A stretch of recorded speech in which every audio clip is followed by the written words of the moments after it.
Hello. Hi. Please welcome back to the stage the writer and director of Metalhead, Ragnar Bragason.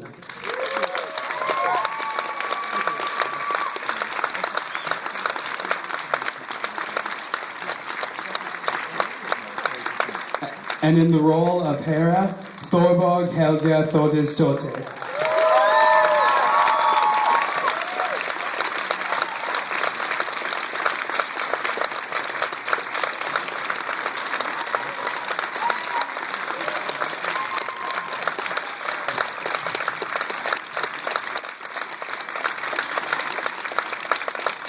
We'll take some questions from the audience. Yes, up at the top. To the actress, are you a metalhead or do you have to change into this character completely? The question was to Thorborg, are you a metalhead? Well, I am now, for sure, but I took a little time, but yeah, I am now. Ragnar, are you a metalhead? Yeah, for sure. I actually have been a metalhead since I was like 10 years old or something. I got my first Iron Maiden album when I was 11, so that's kind of my teenage years. Before I knew what film was, my passion was collecting kind of LPs, kind of vinyl, heavy metal stuff. And I always, I was trying, throughout my kind of filmmaking career, I've been trying to find a story to kind of incorporate heavy metal in a kind of a serious way, not like Spinal Tap, but kind of do something a little bit more serious with it. And yeah. Yes, right here. The scene where the brother visits her possibly as a ghost on the mountain, what was that turning point? What do you think the brother was signaling to her? The question was regarding the vision of her brother on the mountaintop. It was kind of because in a way he's been there, the parents have kept the room unchanged from his death. So in a way, I mean, we have this scene after his death where Hera, when she's like 12, she goes into the room and he plays the guitar for the last time, but he's still there, like 10 years later. So that was basically the goodbye scene. He gave her, life's worth living. That was the idea.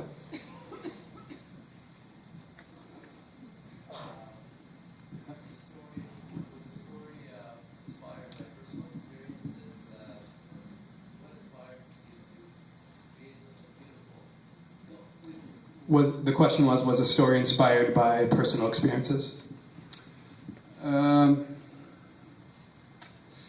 It's always hard to kind of explain where things come from, but yes, I think I haven't lost anybody close to me, or gone through. I'm not a woman, so it's not, the character's not based on me, but it's of course it's a personal thing. I grew up in a very small community in kind of north part of Iceland, only like 200 people. The sun didn't shine for like 8 months a year or stuff like this. So I grew up in a very kind of similar situation, and I kind of recall all those. I felt in those days, I felt like the community and the family kind of values were much more valued, if you could say that.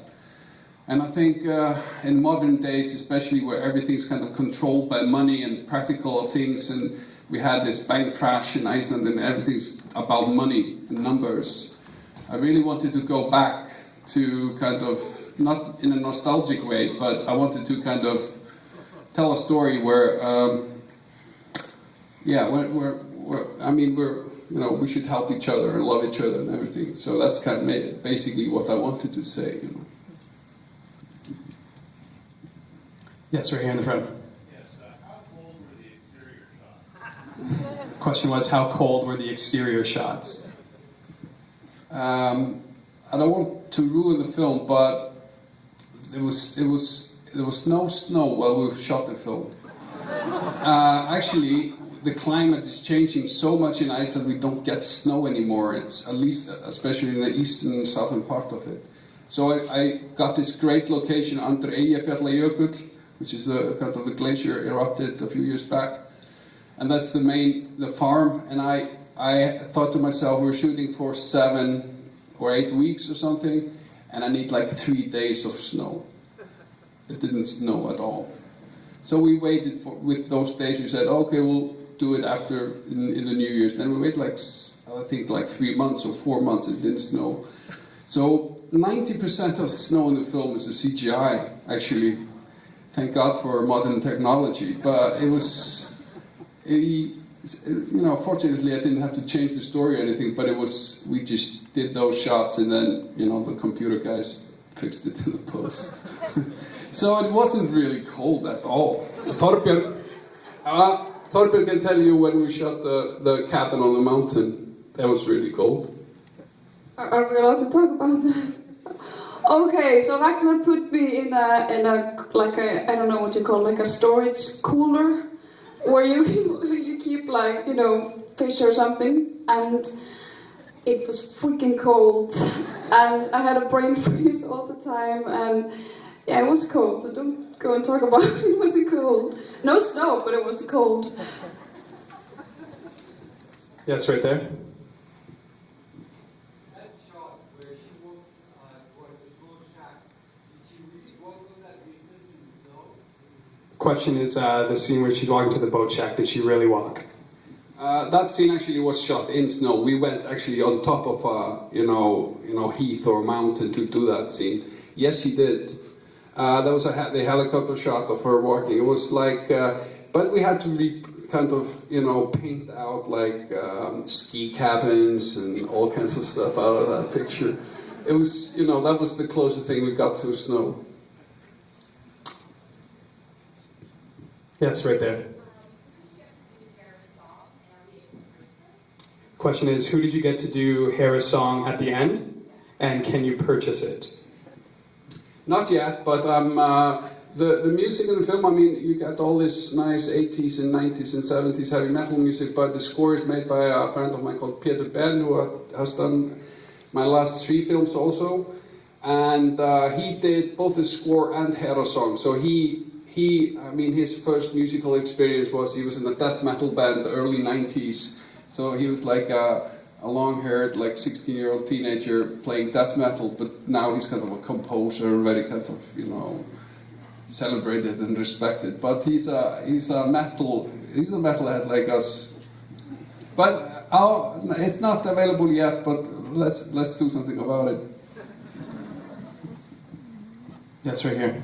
Yes, did you have any challenges getting funding for a movie about Metalhead? The question was, did you have any challenges getting funding for a movie about a metalhead?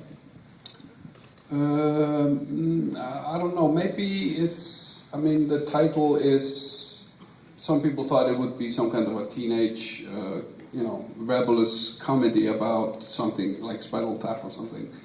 But no, I don't think so. The kind of European way of financing film is kind of, we go through the film funds and we need to get co-producers, so people read the scripts.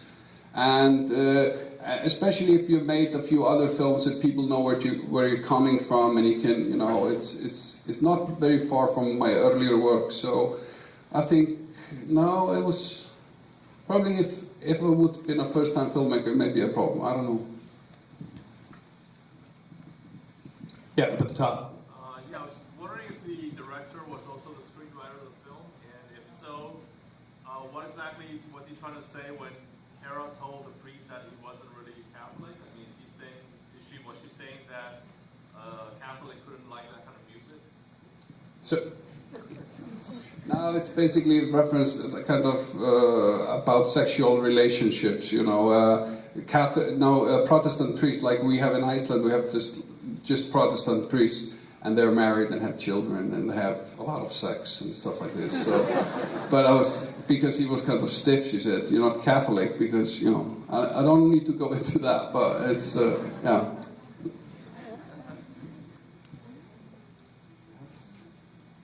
Yeah, right there, blue shirt.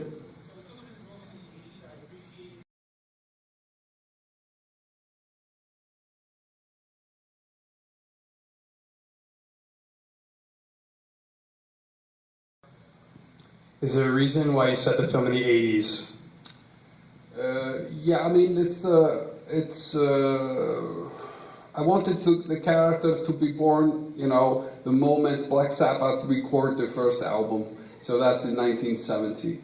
So, but because I mean, I'm that age, you know, so I wanted to kind of have that, you know, time where I can kind of relate to it, and also it's a simpler time. There's no cell phones, there's no computers. I really wanted to go back to basics.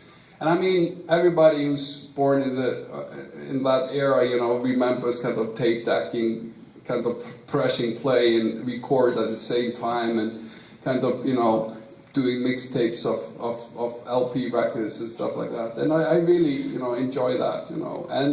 But I mean, the thing that kind of triggered the story is the church burning in Norway, which took place in 1992. So that kind of factored also. So that's basically the end of the old school heavy metal, I think, in the 92, sorry. And then after that, grunge came and all the 90s, which suck. And so, you know. Yeah, right up at the top there. So the question was, do you actually play the guitar? Fuck yeah.